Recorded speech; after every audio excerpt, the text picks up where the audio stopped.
રેણુકાબેન અનિલભાઈ પટેલ, ગામ લસુંદરા, તાલુકો કઠલાલ, જિલ્લો ખેડા.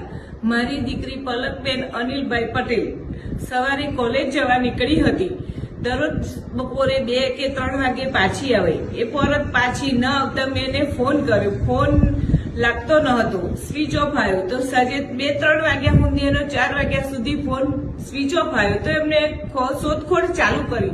શોધખોળ ચાલુ કરતા અમને 9-10 વાગ્યા સુધી શોધખોળ ચાલુ જ રાખી. ન મળી તો અમે પોલીસ સ્ટેશન જઈ જાણ કરી કે મારી દીકરી ઘરે પરત ફરી નથી, મારી દીકરી શોધવામાં મને મદદ કરો. મદદ કરતા 2-4 દિવસથી જાણવા મળી પોલીસમાં કે બેન, તમારી દીકરીએ લગ્ન કરી લીધા છે, પણ મારી મરજી મને ખબર નથી, મારી મરજી નથી.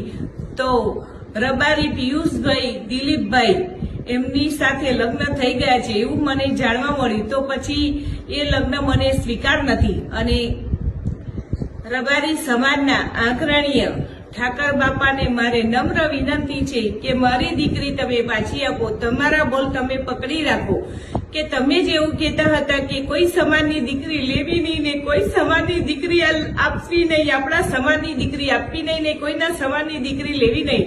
તો ઠાકરજી, તમે મારી દીકરી, તમને વિનંતી છે કે મને પાછી આપો. હું પાટીદારની એક બાઈ બોલું છું.